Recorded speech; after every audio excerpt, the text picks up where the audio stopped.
Okay, so, but I do want to record this for people who aren't here. Can you, oh yeah, I can see that red dot. It's going now, great. Okay, so apologies if you're listening to the recording. I forgot it. I forgot to start it. We're talking about poetry, and we're talking about the unusual ways in which poetry can communicate, ways that are beyond logic, that are beyond our usual ways of thinking. And that goes to the fourth quote: "Poetry heals the wounds inflicted by reason."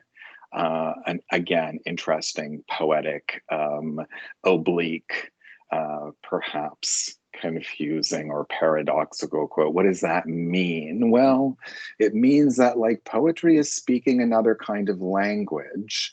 I think, again, if we substituted poetry with music, maybe we could understand that better. Music heals the wounds inflicted by, and then instead of reason, maybe just like daily life or something like that. Work, mundane life, like that's one of the reasons we go to music, is because it helps us. It gives us enjoyment. It helps us in some ways, like escape from the world of daily life, the world of reason, etc. And that's what Novalis is saying here about poetry as well. And that, that I think is important. And I said at the beginning of last class, I approach poetry not just as an academic, not just as somebody whose job it is to analyze it, but like as a living art. And a living art does something more for us than being something that like you have to tolerate and write about to get a grade. So, and of course, I understand that some people are not going to experience it in the same way, but I guess just understanding that it is like music in that way, that it can communicate with us in meaningful ways, even before we understand it. So anyway, these are some of the things. Emily Dickinson, who we're going to look at today, her definition of poetry is this was in a letter where she's talking about how she knows if something is true poetry. If I read a book and it makes my whole body so cold, no fire can ever warm me, I know that is poetry. If I feel physically as if the top of my head were taken off, I know that is poetry. So again, not exactly a definition, but it is a definition, right? It's not the kind of definition that the textbook is trying to give us, like point A, point B, point C, which we will get to today as well. But in some ways, I think it's a more meaningful definition. It's like, I know what poetry is, Dickinson says, because it feels like the top of my head was being taken off.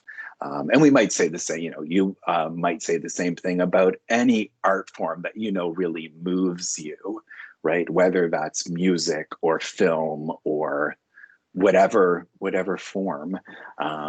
If you feel like, wow, this is really something, that's what Dickinson is saying poetry is about. All right.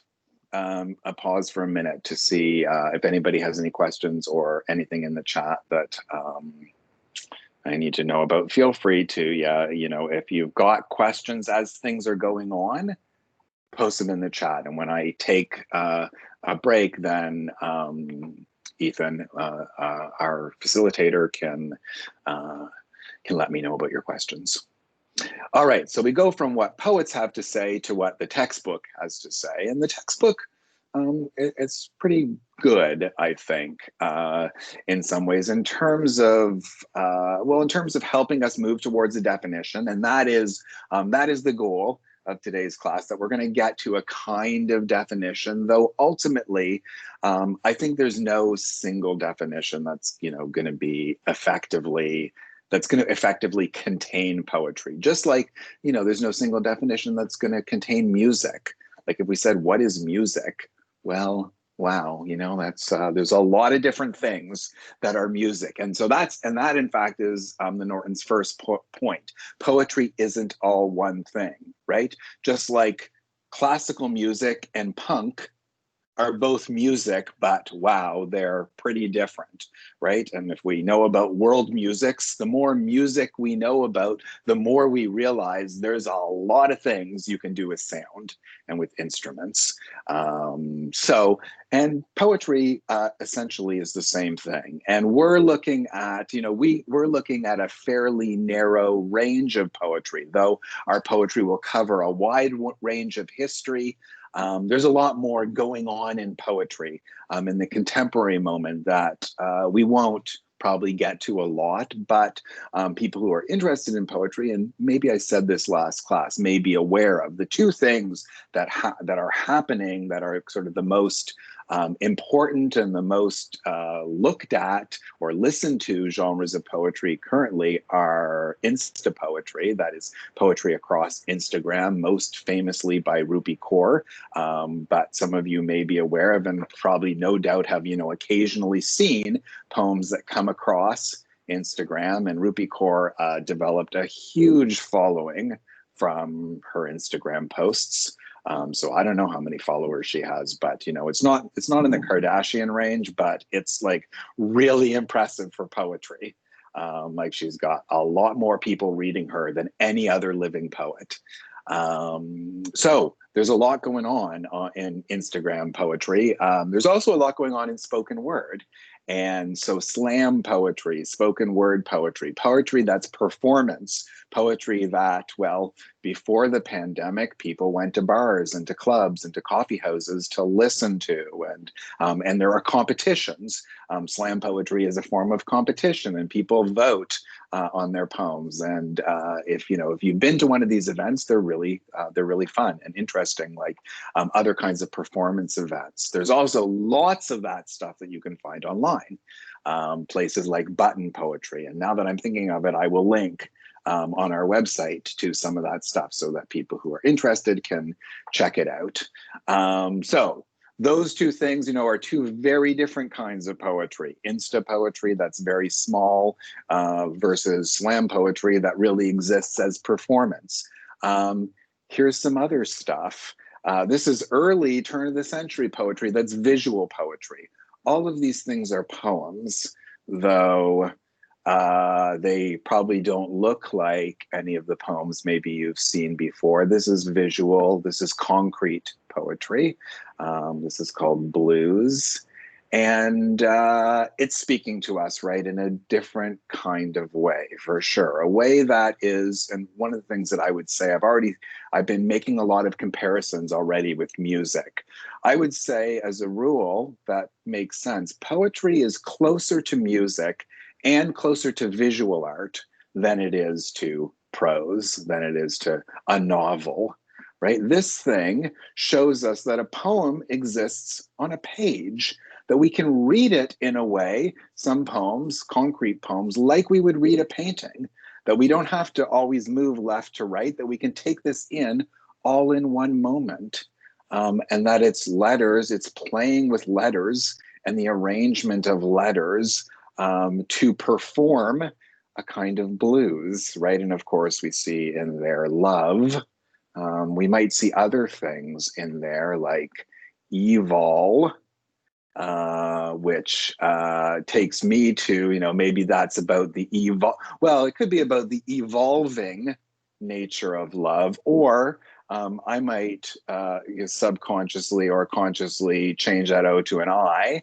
And so I've got evil. Certainly the blues may be about the evil parts of love that capture us. And speaking of capturing, it's like, when I look at this poem, some of the ways that I might read it, like I look at this line of, the line of ease, like it's a fence across the page. And then there's two sides on either side. Like the ease could also be a mirror reflecting the two sides. Anyway, all I'm doing here is showing you just quickly some of the kinds of things that are also poetry. So let me just quickly move through some of this.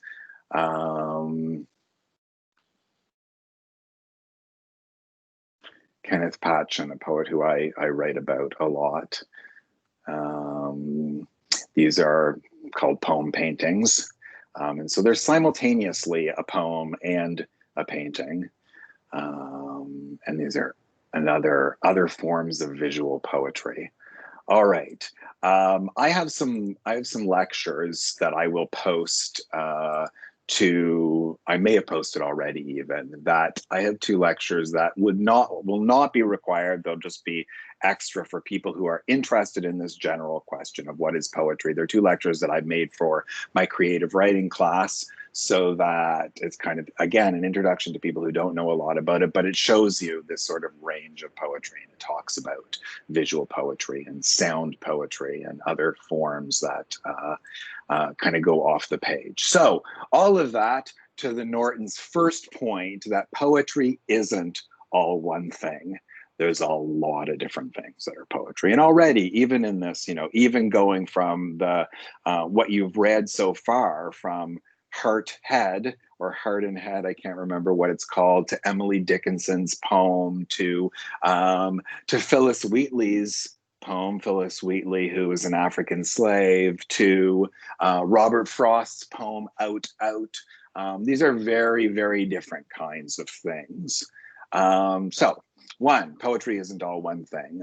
2, poetry is distinct from other forms of writing. And as I just said, probably closer to music, painting. And the third thing that I would say it's closer to, and this is more like in terms of formal poetry, but math, actually, mathematics. Poetry is interested in the arrangements of elements. It's interested in, it's interested in logic sometimes, and in mathematics in ways. And that's like more in terms of formal poetry, like sonnets. And sonnets are always 14 lines. But how those 14 lines work can be different in many different forms of sonnets. So they may be broken up into groups of 4 lines. Often, that's the most common Shakespearean form of the sonnet is 3 stanzas of 4 lines each, and then a couplet, 2 lines. But a poet might decide they want to arrange that differently, arrange it as 7 and 7, for example, or 7 twos, for example. These are all they kind of get into mathematical questions. Anyway, I think that music and painting actually are the comparisons that probably work better, or make more sense at first. Math is true. Actually, as an undergraduate, I was an undergraduate at Queen's for 2 years, and that was a course I took in my second year or something. It was a course called Poetry and Math. And so it was taught by an English professor and a math professor together. And there's a lot you can do with that. We won't be necessarily doing that, but you might get some inklings of how that might work. Number 3, a poem isn't a secret or a puzzle that needs to be deciphered. And that, I think, is what one of the things that Monologue to an Onion is about. The onion keeps saying, you can keep peeling away my layers, but you're not going to get to the core. You're not going to get to the center. And one of the things that I think that, we might, if we move on after we've read the poem carefully and done a paraphrase, we might ask ourselves, well, besides an onion, because number 1, that poem is about an onion, a speaking onion, of course. So since it's a speaking onion, and since we know that there probably aren't speaking onions in the world, we might ask the question, well, is that onion symbolic of something? I certainly think one of the things is a poem. And so we'll come back to that. But that's, I think that poem is about this point number 3, that it's not a puzzle. It's not a secret. We're not trying to get to the core. We're not trying to get to the answer. There's one answer. There's one prize at the center. But that doesn't mean that it's not worth looking at closely. And that doesn't mean that we can't learn a lot about it from looking at it closely. But, it's kind of like a human being. Like if we, that the onion could also be a person. And then we have to think about what the layers are, because we don't typically peel off layers of skin to get to try and find out about people, but we do probably peel off other kinds of layers, right? Layers of history. We want to find out more and more about people. Particularly probably people who we are romantically involved with or close to. We want to get to know them. So how do I peel off those layers? But we know, you're never going to get the answer to that. You're never going to get to the center. It's like we can't say, oh, now I know this person perfectly. Now I'm at the core, I'm at the heart of this person, and I know everything there is to know about them. So think about a poem as kind of being like that. Of course, we can learn a lot more about people. The more we talk to them, the more time we spend with them, etc. And that's what a poem is as well. The more time we spend with a poem, the more we get to know it, the better we get to know it. But our goal isn't to say that's because, oh yeah, now I know 100%, this is what this thing means. Which is not to say, the next point, that a poem can mean anything. Poems do mean things, specific things. They don't mean everything, but those specific things, just like people, right? People have intentions and meanings and psychological flaws and foibles. We can get to know people, but it doesn't mean that we know everything. It also doesn't mean that people are completely unknowable, that they can be anything. So a poem wouldn't mean anything. This is directly from the Norton, if it could mean everything. So poems do have specific meanings. All right, and finally, that goes again together with that, poems aren't fragile. They can't be overread or killed. It's good to spend time with a poem, just like a person. People like having attention paid to them, and that's what the text suggests as well, that poems also like that, maybe in the way that people do. Although, admittedly, the Onion in Monologue for an Onion, protests that in a certain way. It does sort of protest about, that it doesn't want it. It would like the human being to stop peeling away its layers, maybe. But it also says, just appreciate what I am. Right? Remember in that poem, if you've read it, and particularly if you've paraphrased it, there's the moment where it says, can't remember the exact lines, but it's like, appreciate what you have, the onion juice, my stinging shreds. Appreciate what I am, everything that you can see about me and feel about me and smell and taste about me, rather than trying to get to my ultimate meaning. All right. Any questions or thoughts about any of those points from Norton?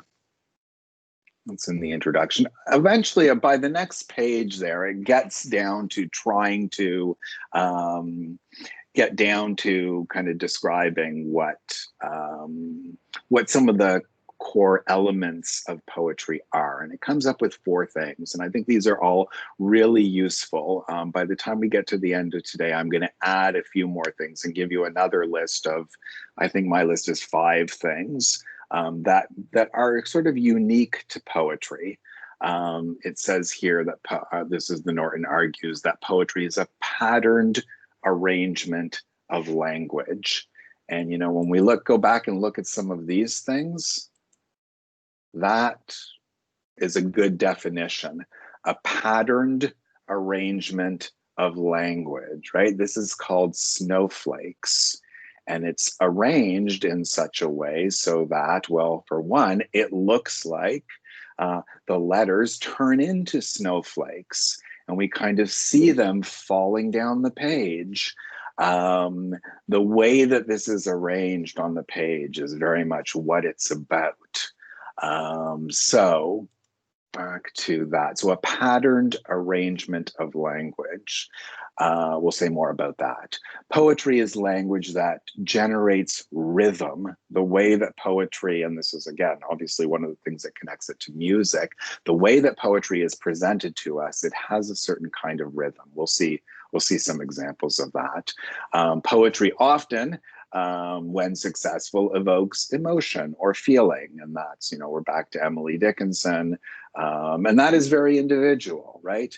The poems that make Dickinson feel like the top of her head is being taken off may not be the poems that make you feel that way. And the poem that does that for you might not be, probably won't be the poem that does it for another person.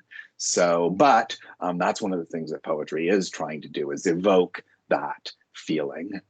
And then lastly, I think very importantly, is the idea of density, that poetry is about concentrated language or communication, which is why it's one of the reasons why poetry seems difficult, right? Because at first, we often don't know what it means. And I'll say again, that's perfectly okay. Like, do not worry about not knowing what it means. It takes a long time to figure out what a poem means. Including for me, who have been reading and readers of poetry who've read poetry for decades, it necessarily takes a long time to figure out what poems mean, and that's partly because they are so packed, so concentrated. And that, I think, this to me is one of the reasons why poetry is important in our contemporary world, because we are getting more and more used to messages that are tweets, etc., that are user-friendly and that can be read very quickly and decoded very quickly and not spent much time with. We're in a world where, where we're bombarded with clickbait, something that's going to attract us so that we clicked, so that we can, so that some commercial advertiser will have our attention for longer. But in any case, we're in a world of very quick, very surface level communications. And poetry is kind of the opposite of that. Poetry asks you to linger on things. And I think that is a really useful habit of mind that our phones work against, right? I mean, well, yeah, like what's it called? TikTok. I'm not a social media person, but I have two daughters who are one who's your age and one who's younger. And like I see, how much time my daughter spends and how much constant scrolling there is on TikTok. Like, drives me crazy. It probably drives your parents crazy. Maybe it drives some people crazy. But that constant scrolling through things, again, poetry is the opposite of that. Poetry says you have to stay and look at this 8-line poem for a long time if you really want to understand it. Whereas TikTok says, please look at this for 10 seconds. And if it doesn't get you, then just, go on to the next thing.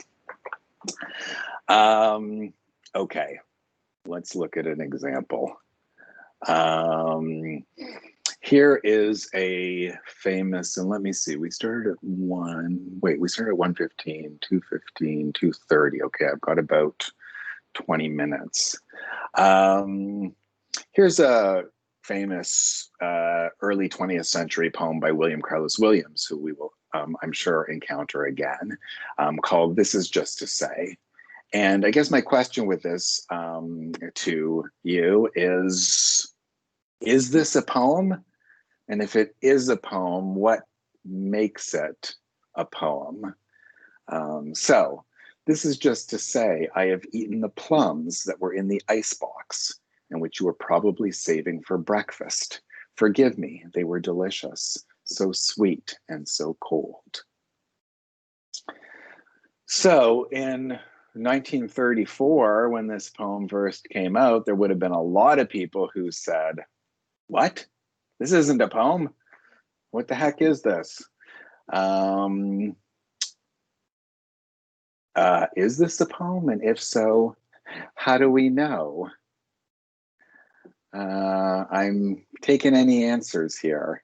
Feel free to use your voice or to type your answer.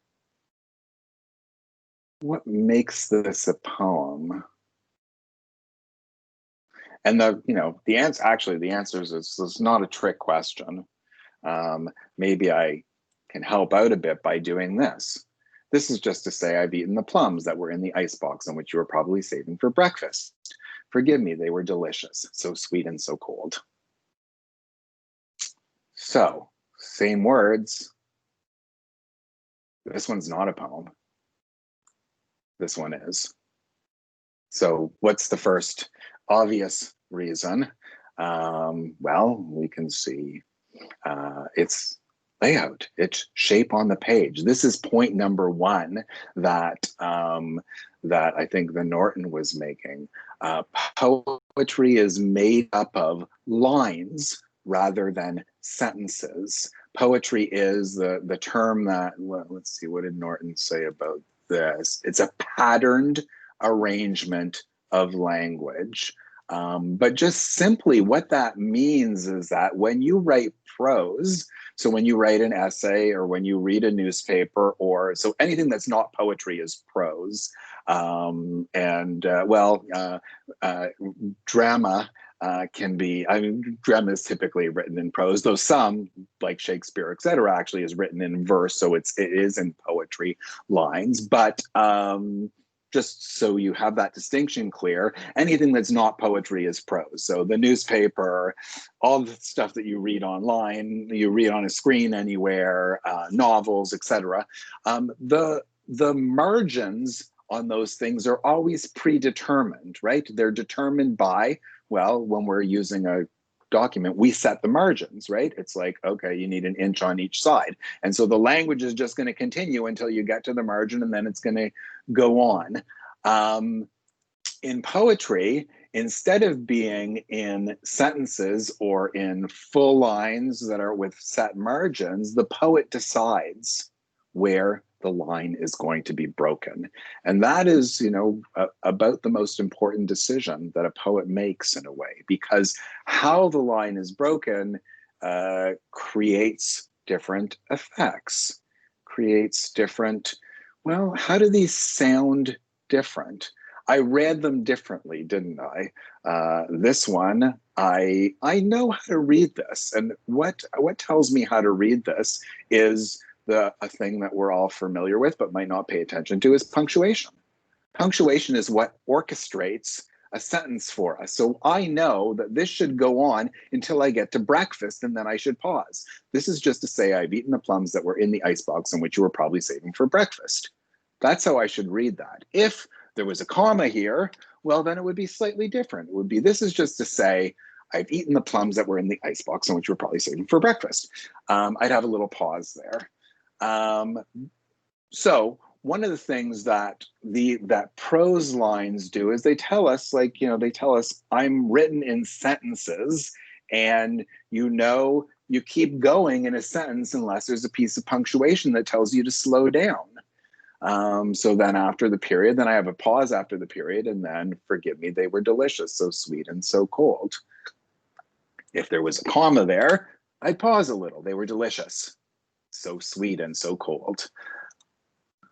The poem orchestrates this through space, right? We read this more slowly because of the short lines. The short lines tell us, pay more attention, slow down. I've eaten the plums that were in the icebox. A little pause, a little more pause there, a little more pause at the end of each line, not a long pause, right? This is not, the poem should not be read, I have eaten the plums that were in the icebox. That would be incorrect.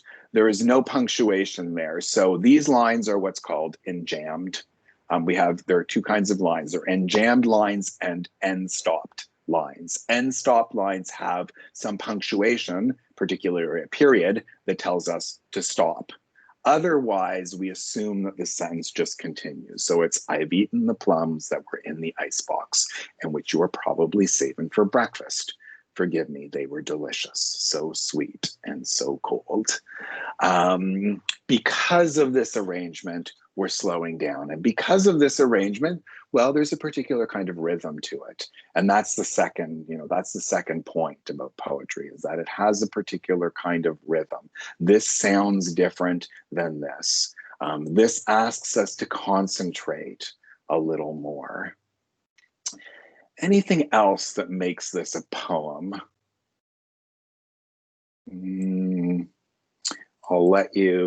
Let's go back to this list for a minute. We said rhythm, concentrated kind of communication. We might think about that for a minute. This poem reads very easily, right? We don't likely have any trouble understanding what it's saying.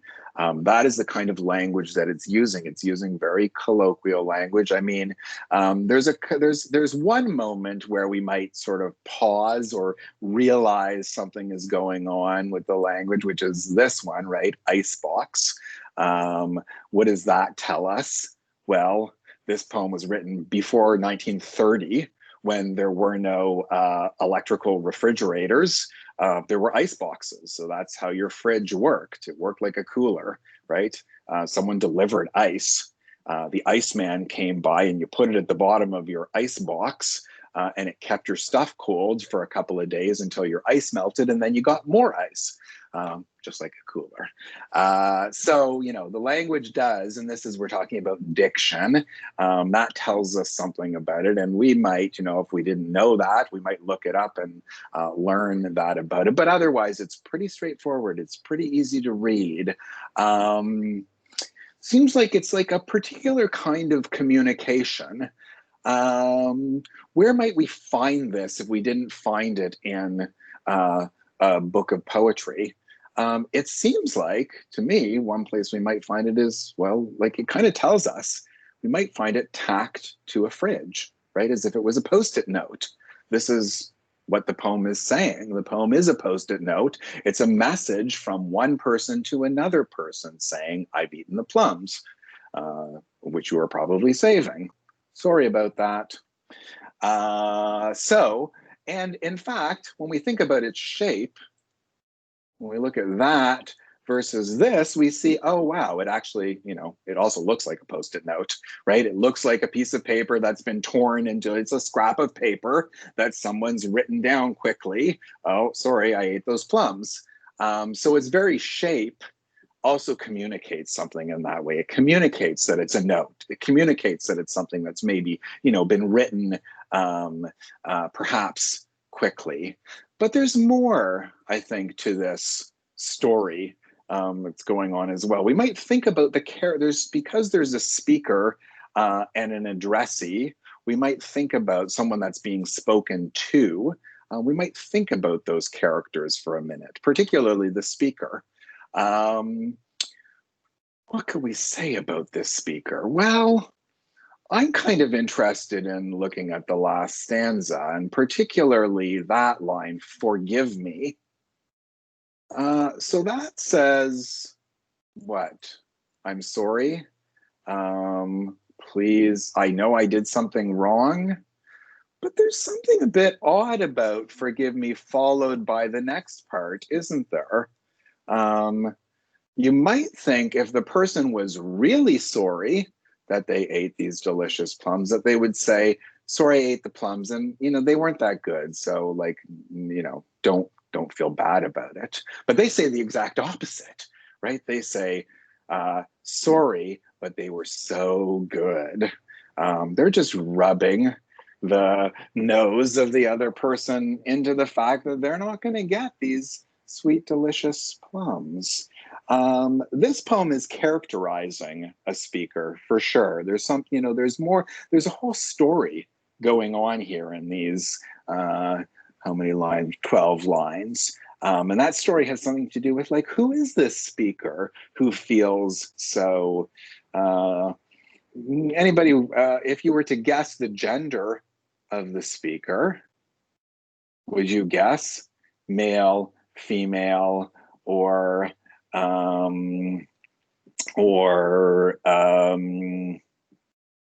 don't know, or non-binary? Anybody? Anybody? Like, what do you assume when you read the poem? I mean, we know that we've got this information. We know that it's written by a man. So maybe we assume that it's a man, but we shouldn't make that assumption. We should not assume that the speaker of a poem is the poet, him or her or themselves. But I tend to think that it's a man. I think the reason that I think that it's a man has to do with that stuff I was just talking about in the last line. I think this is a poem of someone who's very self-entitled. Like, I ate the plums and like, no big deal. I deserve the plums. Like, and you know what? They were really good. But like, hey, I'm a man. I get to eat the plums when I want to. I'm making the money, blah, blah, blah, blah, blah. So we might read that story in it, right? We might ask questions about that story. Finally, we might ask another range of questions. And so what I want to suggest about here is density. I want to suggest that there's like a whole story packed into these 12 lines. We can say more about the characters. We might imagine more about their relationship even. He obviously, well, if it is a he, I don't know if it's a he or not, but the speaker assumes that they're not going to be in that much trouble, right? The fact that they feel okay to say they were so sweet and so cold and so delicious tells us that they know there's not going to be any major consequences. Again, this is something that men learn all the time. These little things that male privilege or white privilege lets one get away with. They're in this poem, right? That's the speaker's attitude. Like, yeah, whatever. Of course I ate the plums. So there's all that, I think, packed into the story. We might also, if we wanted to go one step further or in another direction and think about symbolism, we might pause and say, oh, is this about forbidden fruit? That's a phrase that we've heard before, that we know of.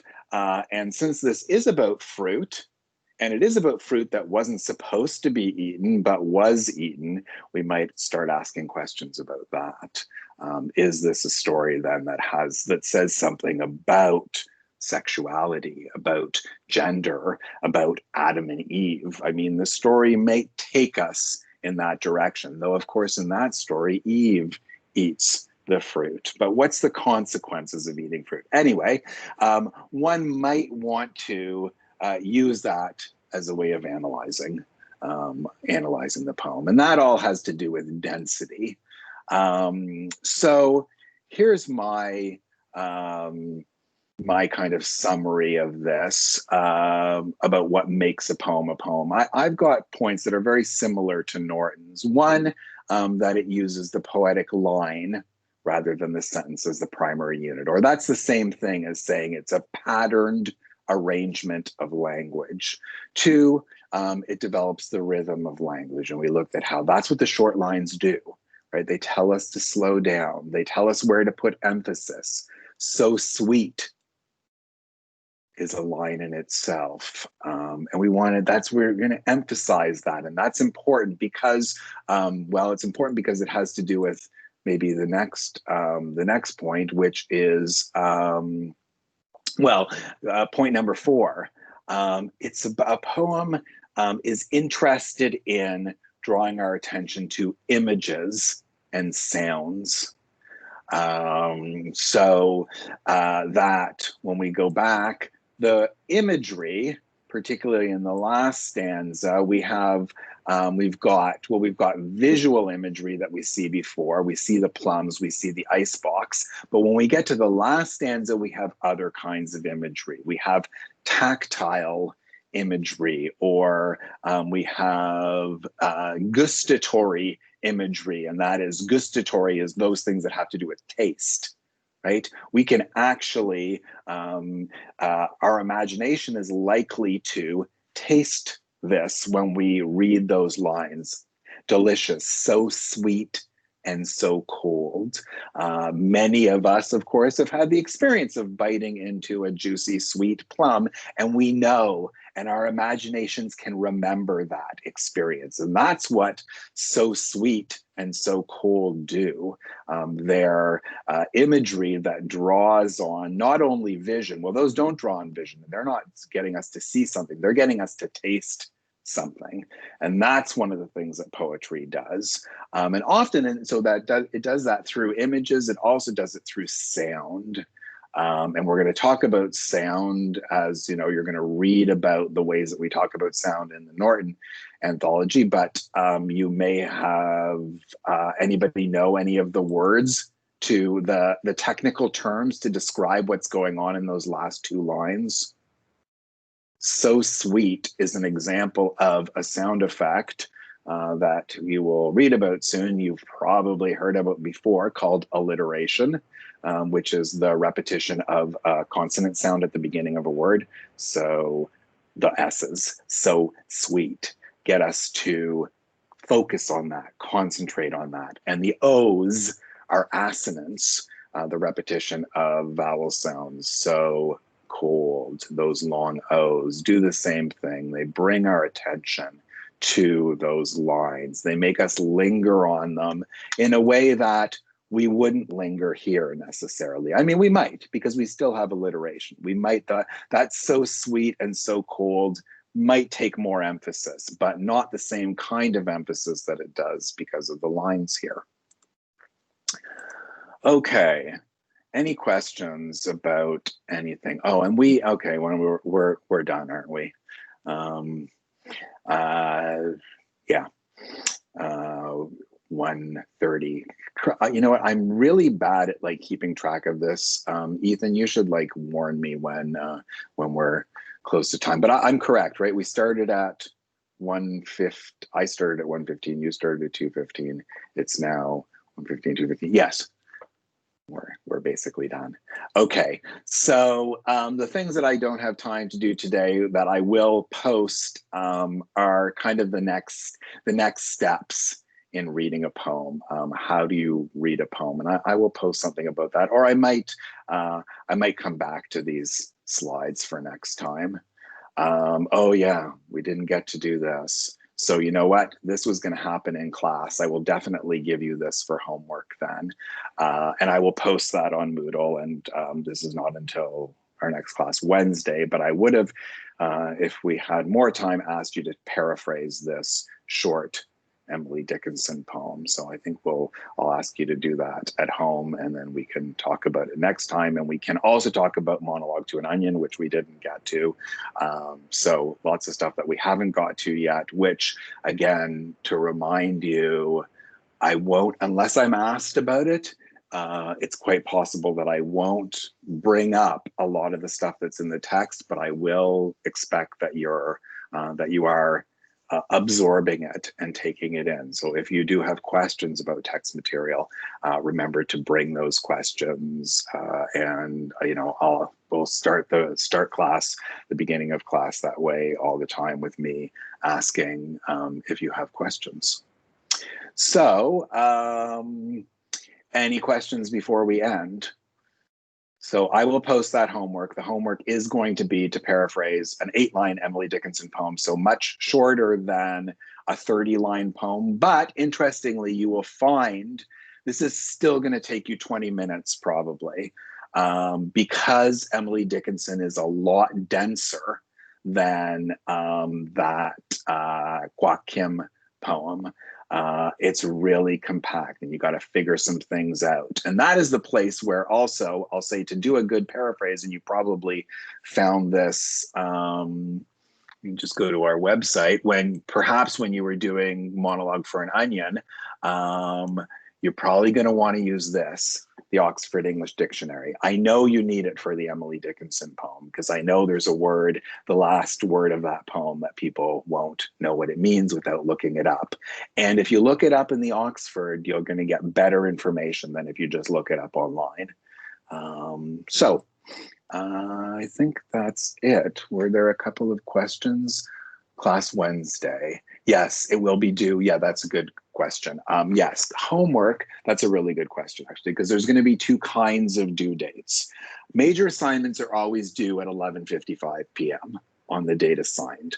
Homework, however, will be due before the class because it's something that we're going to talk about in the class. So yeah, those people who finish Monologue for an Onion before class get credit for it. Same thing with the Dickinson poem. It will be due at the hour that class starts, and I will post that.